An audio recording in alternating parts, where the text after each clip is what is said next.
Admiral McRaven, it's a pleasure to see you again and spend some time. I had an extraordinary experience working with you back in, I think we finished in 2019. 2019, right. When you and I co-chaired this extraordinary task force, which had this kind of dual objective, which is U.S. innovation strategy and national security. Right. It was always kind of an unusual combination of topics, but as you recall, part of it was realizing that there's some of these new fundamental technologies, AI, quantum, biology, biotech, and so forth, that are, on the one hand are incredible engines for innovation, prosperity, solving problems, but at the same time, they did pose some national security questions. I'm curious, as you reflect back to what we did, does it feel the world is still in the same place? Has anything changed in your mind? Yeah, well, first, James, always good to be with you, and thanks for allowing me to join you today. You know, when I think back on the task force report, one of the things that I was surprised by was, I think going into it, as you know, we tried not to make it about China, right. But of course it ended up becoming all about China. And where were we, the U.S., relative to China? And there was this sense back in 2019 that China was gaining on us very quickly and they were going to surpass us in the next couple of years. And I think what we recognized was it was the nature of the culture here in the U.S. It was what went on in Stanford and what goes on in Harvard and MIT and now in Texas and other places around the U.S. Because of this sense of innovation, that Americans in particular have this great innovative culture. But of course, as you recall, one of our recommendations was continuing to fund basic research, because from basic research is really what's going to drive the next great innovation.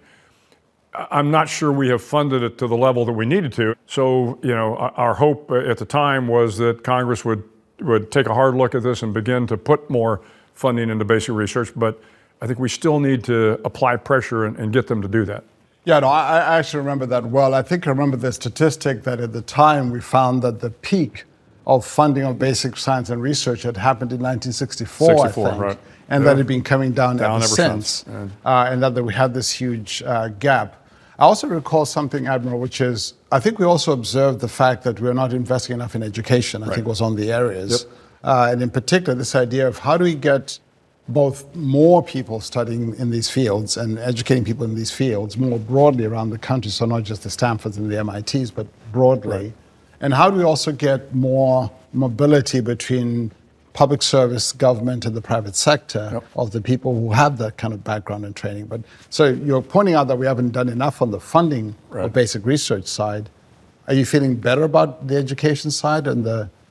I'm not actually. So in some areas, but when I was the chancellor at the University of Texas system, I was frequently asked in large groups, with my military background, people would say, well, what do you think the number one national security problem is? And I would always say K through 12 education. And they would say, no, I mean the number one national security problem, K through 12 education. And my point was, if we weren't teaching the young boys and girls at an early stage to have those STEM skills, to think critically, to be exposed to other cultures, then when they got to be 20 and 30 and 40, they weren't going to be in a position to make good national security decisions. So as I still think, we've got, without a doubt, the finest university system in the world, bar none. But when I take a look at K through 12 education, and actually pre-K through 12, we still have a lot of work to do. And this pipeline of young men and women that are coming up, we need to invest as much in public education and recognizing that there's a space for private education as well. But this is what's going to allow us to stay above and ahead of everybody else. I fully agree with that. I think one of the other observations we had at the time was the fact that there was so much unevenness around the country. Right. Well, you might find these few places, these few spots where there was flourishing. It wasn't as evenly distributed. No. So the question is, how do we invest in all parts of the country for all people, so that we can actually build these skills more broadly? Yeah, and again, it was part of my naivete when I came in to run the university system. Our flagship was the University of Texas at Austin. But I found when I went down to, for example, UT Rio Grande Valley, which is down in the southern part of Texas, They were just as smart, just as talented, wickedly. In fact, it was the UT Brownsville that helped identify Einstein's gravitational waves. They were part of that. And so you realize that you don't have to be an Ivy League school in order to have brilliant researchers, brilliant faculty. And so how do we ensure that the nation is putting the right amount of resources in areas where they need to? Some of this is the state. So the state's got to step up and recognize that, hey, we've got great institutions across the state. We're going to invest. And coming from the state of Texas, where we are fortunate to have this, both a permanent university fund and the state of Texas has a lot of money, let's figure out how to disperse that money across all universities so that all boats rise. Because if you put your bet on just those research universities, and again, you get into this competition, well, I'm a research university. Got it, but guess what? There's great stuff going on at universities that don't qualify as research universities. Invest in them as well, because then they can rise up at some point in time and become research universities. But this has got to be a national reckoning of how we're going to fund education, both K through 12 and university education, and put the money where it's going to, again, be spread wide enough so that even the smaller schools can take advantage of it. I want to go back to one of the other things that I know we talked a lot about at the time, which was this idea that in addition to education and K through 12 and all of that, there was also a greater need to have some greater mobility between the private sector and the public sector and service, especially in these fields with these technologies. Do you think we've made progress on that? Yeah, that's an area where I do think we've made some progress. You see kind of public-private partnerships are beginning to work. Certainly what Google is doing, it's going to make us better as a federal government. It's going to allow schools to be better. We talked today about can we get the private sector to invest in infrastructure? Great idea. Not something I'd thought about, but when you think about not just our airports, but our educational infrastructures, again, all the systems that are going to allow us to be smarter, faster, better. These are important relationships, and I do think we've made some progress in that area. Yeah, actually, one of the areas that at least I have some optimism is one of the things we talked about at the time of the task force was this idea that in some of these new areas like AI, which I'm sure we're going to talk about a little bit more soon, there was a need to provide compute resources to universities to be able to do that kind of work. Yep. And I'm actually glad to see that there's now this initiative called NAIR, which is try to build this kind of national AI research resource to enable universities to be able to do that. But let's maybe talk a little bit about AI. I know that at the time, this was 4 years ago when we did this, AI was actually one of the areas we were talking a lot about at the time. Now I think the world has come to fully appreciate the power possibilities of AI in the last year.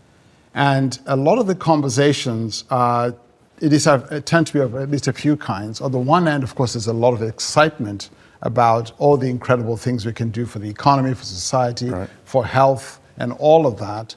At the same time, there's some real risks and concerns. Now, some of those are things like when these systems don't perform as desired and so forth, they're biased and so on. We don't want that. But one category of risks has been around this question of possible misuse. How do we think about that? Because some of those risks around misuse relate to, of course, things like misinformation and so forth. But some of them are also national security risks. How should we think about those kinds of risks? Yeah, I don't think we can be risk adverse. The fact of the matter is the potential of AI and machine learning is so great that my belief is we need to go ahead, full steam ahead. Recognizing, and we got to go with our eyes wide open, recognizing there are risks out there and tackle those risks as they come up or as we build a roadmap there, recognizing those risks are going to be out there. I never cease to be amazed by the talent of these young men and women that are working on these machines. They're wickedly smart. And so I think that they are wickedly smart enough to see the potential problems and to come up with a solution.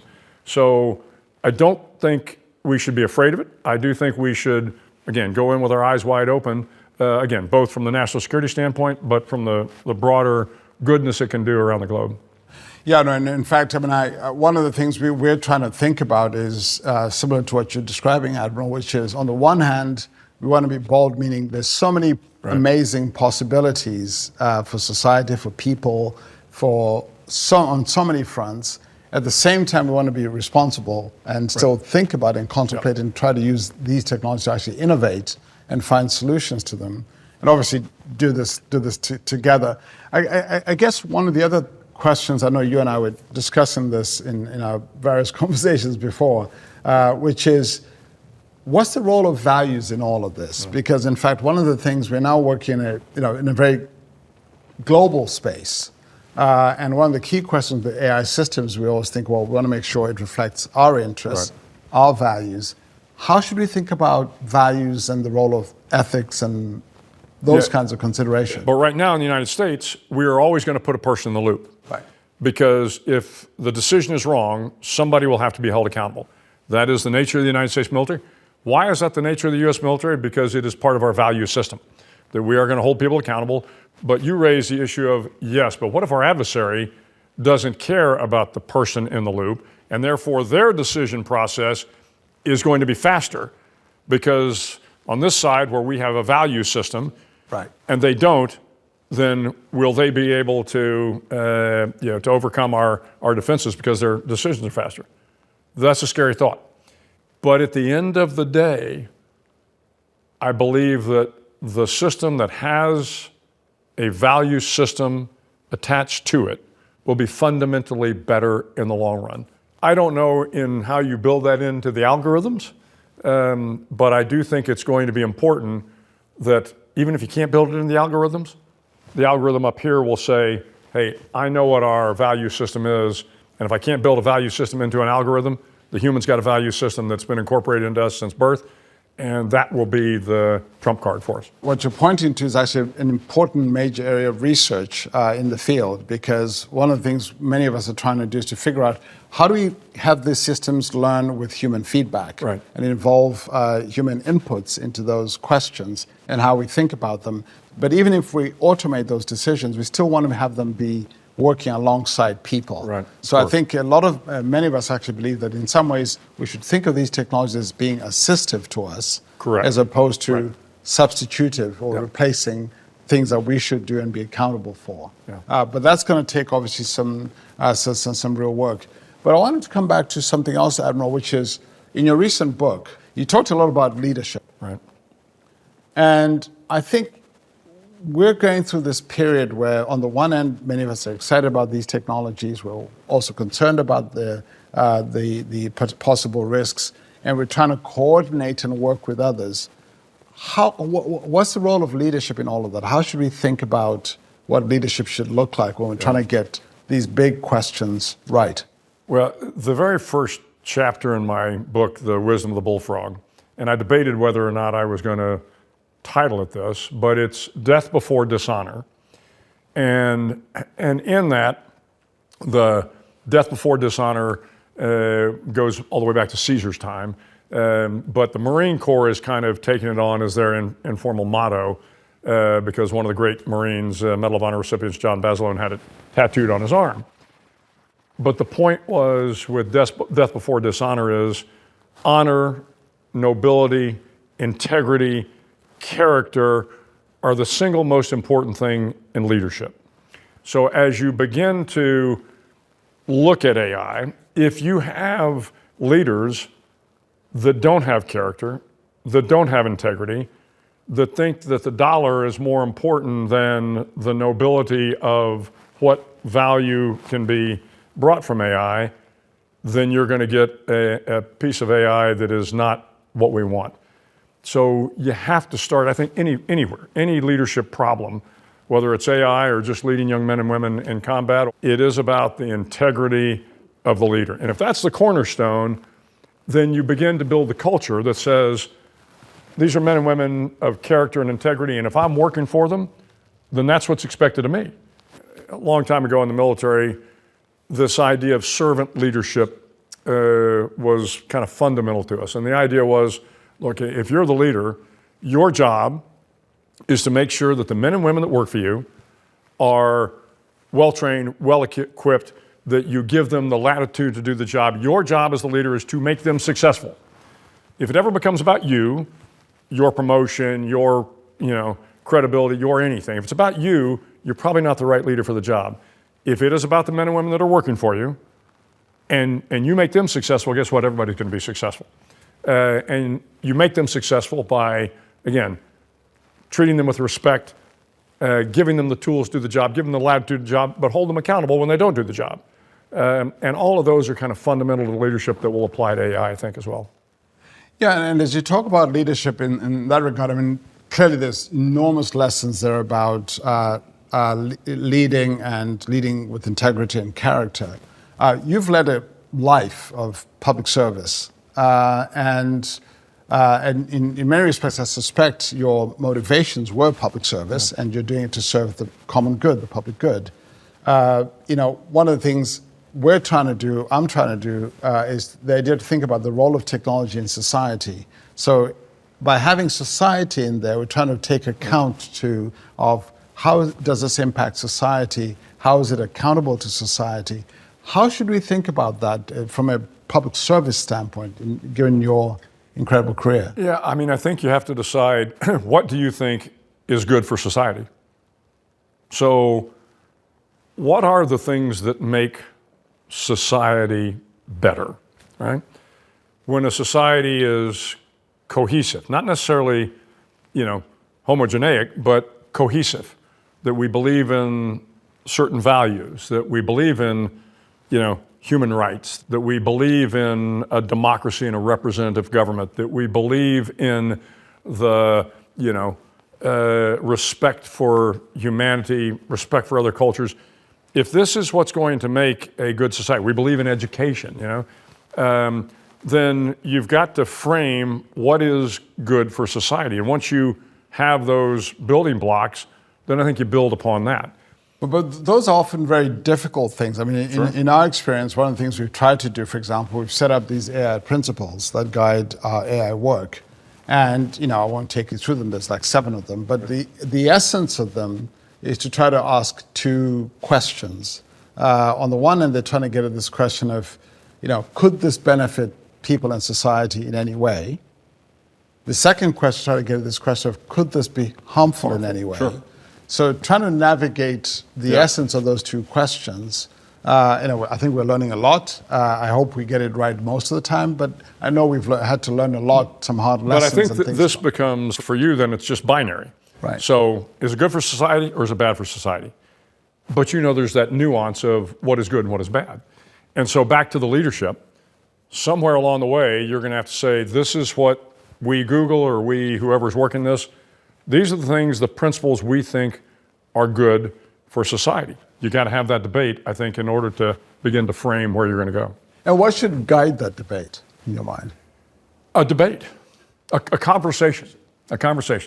And I do think that there's a little bit of the wisdom of the crowds here. Yeah. So how do you pulse people to say, okay, America, 360 million of us, let's have this conversation. So I think having these conversations with the American public, because as much as we think that, they don't understand AI, but they will understand what do we think makes a good society.